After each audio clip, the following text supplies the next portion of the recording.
Gracias por estar. Bueno, hoy tenemos la grata visita realmente de Eduardo Toniani, diputado nacional, acérrimo defensor de la clase obrera, que es lo que estamos justamente conversando anteriormente. Pertenece al movimiento Evita, además de compañero es un gran amigo, así que pregunten, pueden preguntarnos los dos, no hay ningún problema, pero el invitado y quien viene hoy a decirnos qué es lo que está sucediendo en la nación y qué es lo que se puede hacer en esta oportunidad es Eduardo Toniani. Así que, Eduardo, gracias a vos por estar acá. Siempre es un gusto poder estar acá y visitar esta casa del Senado y además visitar, por supuesto, Vera y algunas instituciones con las que siempre tenemos un compromiso abierto. ¿Qué está pasando? Es como que ya hay quienes ven una cosa, quienes ven otra. ¿Pero qué va a pasar? ¿Qué siente usted que va a pasar? Bueno, miren, cuando estaba viniendo para acá, escuché al gobernador de la provincia quejándose, y con razón, de una de las cosas que planteó el presidente de la Nación, Javier Milei, el domingo a la noche en la presentación del presupuesto, que es la exigencia a las provincias de llevar adelante un brutal ajuste, ¿no?, sobre su población, sobre la obra pública, sobre los empleados públicos, sobre la actividad económica en última instancia.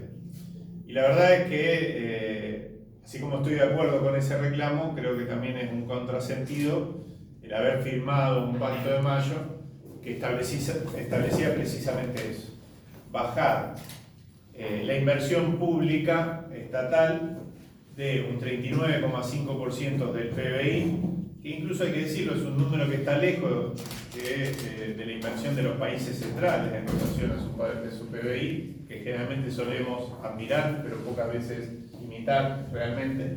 Bajarlo del 39,5% al 25%, ¿no? Lo que representa un brutal ajuste, que ya estamos empezando a ver en la gestión nacional y que lamentablemente también empezamos a ver en la gestión provincial con decisiones como la que se tomó la semana pasada, de ir por una reforma de la caja previsional, la caja de jubilaciones, que decimos nosotros, y lo escuchaba a nuestro bloque de senadores interviniendo, ¿no es cierto?, en esa discusión, es una reforma innecesaria, porque en un 85% se explica por la deuda, el déficit, ¿no es cierto?, de la caja provincial, se explica por la deuda de Nación con la provincia. Entonces, en vez de reclamarle lo que corresponde a Nación, nos encontramos con un gobierno provincial que decide ajustar para abajo a los trabajadores activos y pasivos, trabajadores que van a tener que trabajar más años para jubilarse, que van a tener que hacer más aportes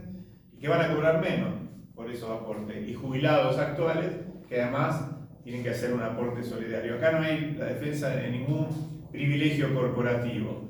Si la reforma hubiese sido encarada exclusivamente a que los cargos jerárquicos de la política, de la justicia, etcétera, hicieran un aporte solidario, nos hubiese parecido perfecto. Bien. Perfecto. Como no es así, nosotros lo impugnamos, ¿no? El presidente... No, pero el reclamo a la Nación está judicializado. Sí, a ver, el reclamo a la Nación está. Es una discusión que, por supuesto, va a la larga. Nosotros creemos que ajustar tal cual lo requiere la Nación las cajas de jubilaciones significa, de alguna manera, capitular y dar a entender que ese reclamo no parece ser tan importante, ¿no? Nosotros creemos que el gobierno provincial ha adoptado una gestualidad y ha reproducido políticas públicas que lamentablemente se asemejan a la del gobierno nacional. Lo mismo sucede con el trato hacia los docentes, ¿no? Lo mismo sucede en lo que refiere a la obra pública. Mire, el gobernador de la provincia fue a reclamar por la obra pública provincial hace aproximadamente 2 meses, volvió con 25 obras, la promesa de la ejecución de 25 obras entre las 190 que la Nación estaba realizando en el territorio santafesino con fondos nacionales, ¿no? Y lo presentó como un triunfo. Yo no le exijo que tenga la misma posición que tenemos diputados nacionales, que no estamos a cargo de la gestión pública provincial, ni ni que reproduzca la misma línea política que sostenemos nosotros. Lo que uno exige de alguna manera es que haya un poco más de vehemencia y de firmeza en la defensa de los intereses de todos los santafesinos. Lo mismo en la discusión de este presupuesto. Fíjate que este presupuesto es un presupuesto donde la obra pública prácticamente no existe. Es un presupuesto en el que, estoy hablando del presupuesto nacional, ¿no? Claramente, es un presupuesto en el que se dispone que el monotributo se vaya 3 o 4 veces más de lo que está hoy. Se dispone un ajuste brutal, continuar con el ajuste brutal a las jubilaciones. Se dispone una recaudación extraordinaria en materia de ganancias y sin embargo hay una caída brutal en la recaudación de bienes personales y de alguna manera se termina favoreciendo a un porcentaje muy pequeño de la población en desmedro de los que trabajan, de los que producen, de los que cotidianamente con su esfuerzo construyen la Argentina. ¿Qué consecuencia trae esto para provincias como la de Santa Fe y sobre todo como regiones como la del norte? Son consecuencias catastróficas. Nosotros tenemos un norte provincial que en sus 6 departamentos tiene un saldo migratorio negativo. Si nosotros comparamos el censo del 2010 con el censo del 2022. El departamento Vera, por ejemplo, tiene un saldo migratorio negativo del 10,4%. Por lo tanto, ¿qué necesita? De inversión estatal, necesita de inversiones que sirvan para el arraigo, necesita de acompañamiento a la agricultura familiar, necesita de obra pública, necesita de agregado de valor en origen para su producción primaria y un presupuesto que básicamente promueve un ajuste brutal en las provincias. Todos sabemos dónde se va a descargar más fuerte ese ajuste, en una provincia donde el 54% de la población vive entre Rosario y Santa Fe y su conurbano. Es decir, no esperemos demasiado a partir de ese ajuste que se viene. Frente a eso nosotros estamos planteando la necesidad de que los gobernadores se pongan al frente del reclamo para que esto no pase así como así. Ellos tienen la llave y la posibilidad de ponerle un freno a ese presupuesto, ¿no? O sea que las perspectivas son bastante feas para el futuro cercano. Las perspectivas son feas para el presente ya, hoy. Hemos entrado en una etapa de profunda recesión. Mire, no van a encontrar en mí alguien que diga que hasta el 10 de diciembre vivíamos en el mejor de los mundos, de ninguna manera. Teníamos un montón de problemas que se venían acumulando. Inflación alta, que no es hiperinflación, es inflación alta.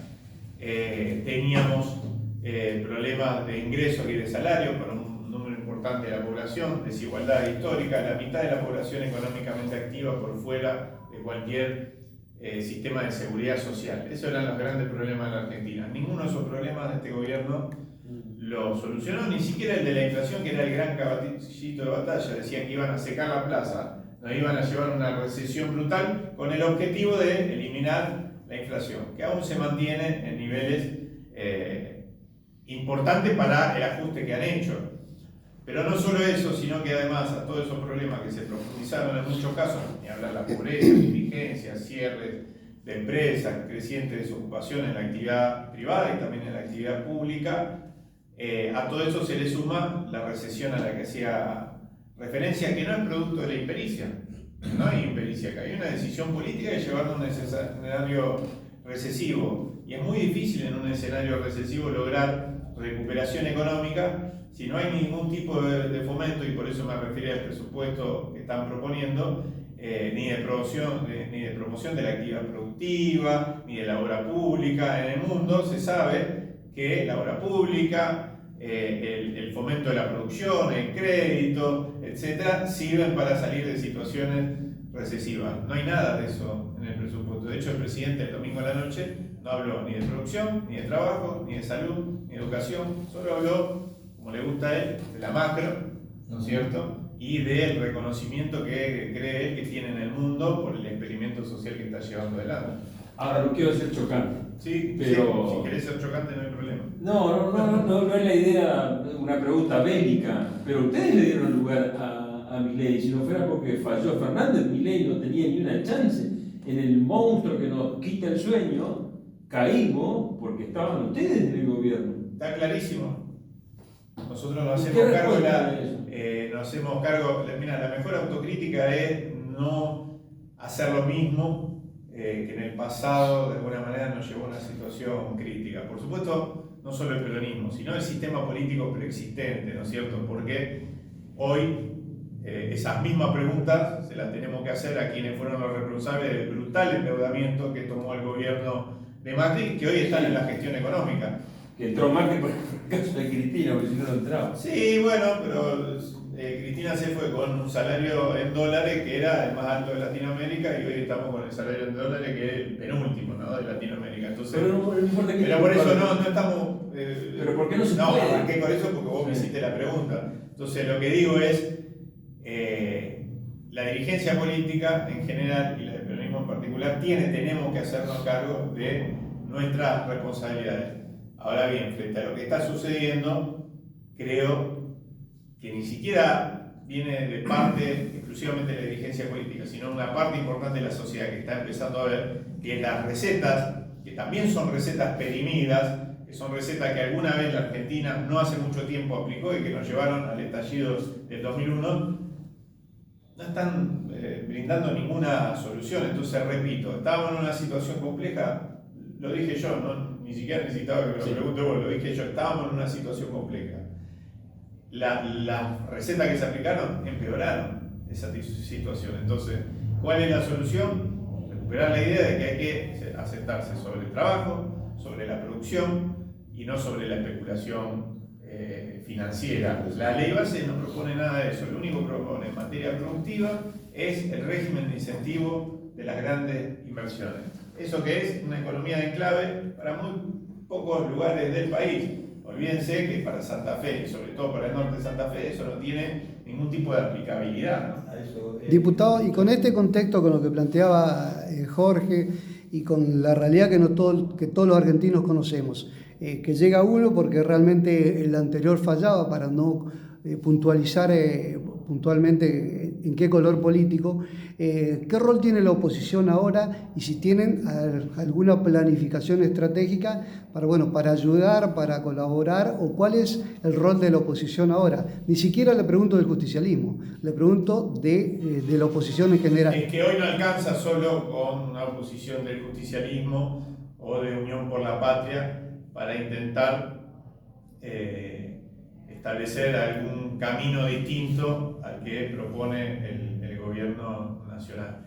Nosotros lo que estamos planteando es que en el Congreso de la Nación, hablo del rol que me toca ocupar hoy, necesitamos construir mayorías alternativas a este programa que plantea el gobierno de la Nación para distintos aspectos, que son aspectos sensibles de nuestra vida económica, social, educativa, cultural, etc., se pueda llevar adelante, por ejemplo, recomposiciones de las jubilaciones, recomposición del presupuesto universitario, recomposición de los saberes de los trabajadores, recomposición de la asistencia alimentaria, algo tan básico como eso.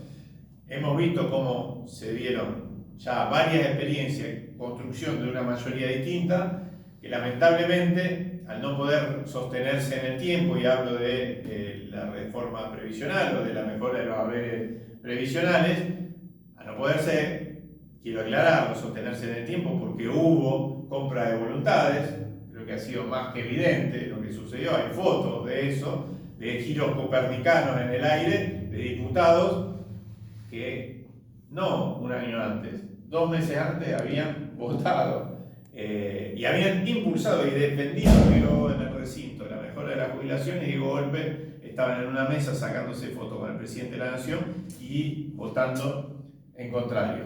Nosotros entendemos que el camino tiene que ser insistir con la construcción de mayorías frente a este tipo de decisiones del gobierno nacional. No estamos hablando de temas menores, estamos hablando de temas sensibles que hacen a sectores que están siendo muy golpeados por la política económica, y no podemos recibir esos reclamos como los recibimos constantemente y con cada vez mayor masividad en los alrededores del Congreso y no legislar en consecuencia. Usted Usted mencionó 2 o 3 veces la palabra golpe. Yo creo que la gente ha recibido un golpe y está aturdida, y está desconcertada porque salió de guante mala, como diría él, y se metió en guante peor, y no hay perspectiva, no hay una oferta así, una motivación, o no hay un mensaje que le llegue a la gente común. Aquí uno ve la televisión, lo escucha y se habla de macroeconomía, de grandes dimensiones, digamos, de un lenguaje que la gente común no entiende, y va a estar tan desorientada ahora como está en el día de las elecciones y no va a saber qué hacer. Sí, bueno, hay alguien muy importante en la historia argentina que decía que la vis era más sensible del hombre. Hoy le agregamos el hombre y la mujer, ¿no es cierto? Porque corresponde, es el bolsillo, ¿no? Lo decía que pero y uno puede hacer todo tipo de firuletes discursivos, análisis, construir relatos, decir, como dice el presidente de la Nación, que los jubilados están mejores, que le están ganando a la inflación, pero cuando uno va al almacén, cuando uno va al supermercado, cuando uno va a la granjita, cuando uno va y paga la boleta de la luz, se encuentra con que esto no es así, ¿no? Yo tengo muchas más expectativas en nuestra sociedad, en nuestra comunidad, a la hora de ponerle un freno a este tipo de política, que en la política y que en la justicia. Lo tengo que decir lamentablemente. ¿Por qué? Porque como decís vos, la gente está aturdida, la política también está aturdida. Muchos piensan que, bueno, hay que acomodar el cuerpo, ser condescendiente con el presidente de la Nación porque lo votó un número importante de argentinos. Nadie desconoce eso, nadie desconoce eso.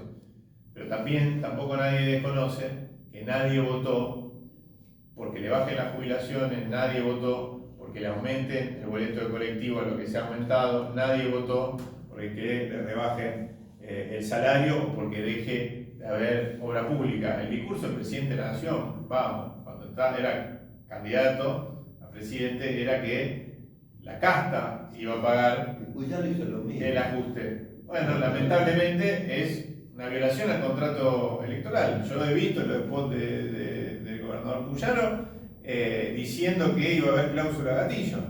Si él evaluaba que la cosa iba a venir difícil, bueno, no tenía que proponer o decir que iba a respetar o que iba a promover la... Pero alguna vez alguien dijo también, si yo decía lo que iba a hacer, nadie me va a... Bueno, por eso, pero digo, creíamos que habíamos dejado atrás esa etapa de la historia política argentina y lamentablemente aparece con fuerza, porque no estamos hablando de temas menores, ¿no? Estamos hablando de la política exactamente inversa a que se propuso. ¿El ajuste lo va a pagar la casta? Bueno, resulta que la casta parecen ser los jubilados, parecen ser los trabajadores, parecen ser los docentes, parecen ser los policías, parece ser el sistema educativo. Una de las últimas veces que estuve en Vera, en Reconquista, en Tostado, hablábamos de una iniciativa que en su momento acompañamos en el Congreso de la Nación, que era crear una universidad nacional para el norte de la provincia de Santa Fe. Hoy estamos hablando que universidades nacionales creadas por ley la voltearon, básicamente. Y las que existen de hace cientos de años la están desfinanciando. Entonces, yo no puedo volver acá a plantear lo mismo, ¿no? Entonces son, en el medio de un mar de dificultades y de errores que uno reconoce en la gestión pública, que han significado que efectivamente alguien que es un outsider venga a la gestión pública. Una cosa es gobiernos, que aún con todas las diferencias que podemos tener, incluso hasta el gobierno en su momento del PRO, pero donde había una discusión pública y una discusión en el Congreso de la Nación para decir, bueno, vamos por acá, vamos por allá, etcétera. Vos planteás la coma más acá, la coma más allá, que hay que recortar un poco esto, pero para poner acá, etcétera. Pasamos a una discusión donde directamente la resolución es la motosierra, ¿no? Y la motosierra siempre para el mismo lado, que es el gran problema, porque lo escuché al presidente de la Nación hablar el otro día del cepo al Estado. Pero el cepo al Estado es para todas las prestaciones y capacidades y servicios del Estado que favorecen a los que trabajan, a los que producen, a los que necesitan asistencia, a los discapacitados, a los jubilados, a los enfermos de cáncer. El cepo es para esa política. El cepo no está para alguna manera aquellos sectores de la población que, por ejemplo, pagaban bienes personales y ahora dejan de pagarlo y se van a hacer un poquito más ricos, ¿no? Yo puedo hacer una reflexión y que ¿Cómo no? después usted me dé su reflexión también. La gente, en la medida en que no se determinen los privilegios a los legisladores que pueden tener 20 millones para parte de eso, repartirlo discrecionalmente, comprar medios de comunicación, repartir entre la gente plata, subsidios personales.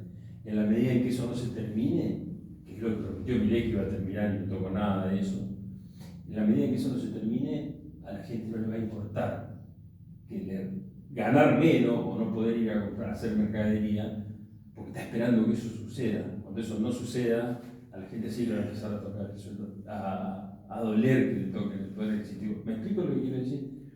Hubo algo que llevó a la gente a darle el 65% de legitimidad que tiene Milei en este momento, o 61%, no sé cuánto. No sé. Y ese algo... No sé dónde salió ese. Sí, no sé, bueno, pero tiene, la legitimidad la tiene. Está bien, en cuenta son las elecciones, la legitimidad que tiene es la elección que Está gana. bien, estaban entre la pared y la pared los electores, pero bueno, esa es la legitimidad, entre comillas.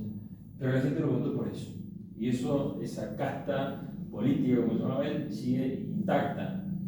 Los poderes legislativos siguen manejando dinero, nadie cuestiona nada, porque no se van a cuestionar entre ellos. Los medios, repito, están comprados, no lo cuestionan tampoco. Entonces, yo creo que la gente, con esa esperanza de que se termine esa desigualdad o eso que parece del año 1000. O sea, que le cumpla con la palabra. Claro, que cuando le cumpla él con esa palabra, en teoría, a la gente sí le va a empezar a doler todo esto. Mientras tanto, la gente lo está aguantando con tal de esa promesa. ¿Me explico lo que quiero decir? Sí, el voto, las razones del voto son multidimensionales, ¿no? Pero está reafirmando lo que decía antes. Vino con un discurso y no cumplió con eso. Sí, pero más allá de la gente, yo lo que voy es que la gente pide algo y nadie la está escuchando a la gente. Está bien, déjame que termine. Y hay sectores, por ejemplo, de la actividad económica, de gran capital, etcétera, donde no solo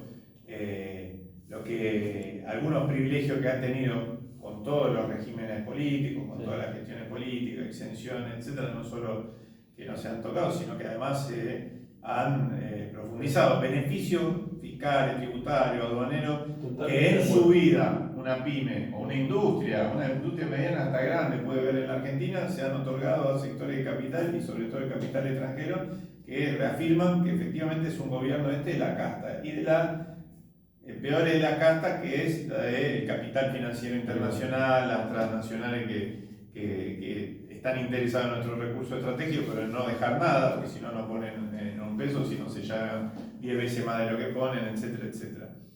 Después, lo que refiere a la política, yo soy un diputado de la Nación, tengo 4 asesores, no tengo nada para repartir y ando como cualquier hijo de vecino por todos lados haciendo política, poniendo la cara y haciéndome cargo de lo que creo que hay que hacer humildemente y además no solo lo digo, sino que intento hacerlo, ¿no? Y ser coherente con eso. Y creo que hay que tomar ese reclamo de la sociedad y llevarlo adelante. Por eso no soy crítico ahora de la gestión anterior. Era crítico durante la gestión anterior y lo era públicamente. Las cosas que no se hacían y las cosas que sí se hacían las valoraba, y las defendía y las militaba.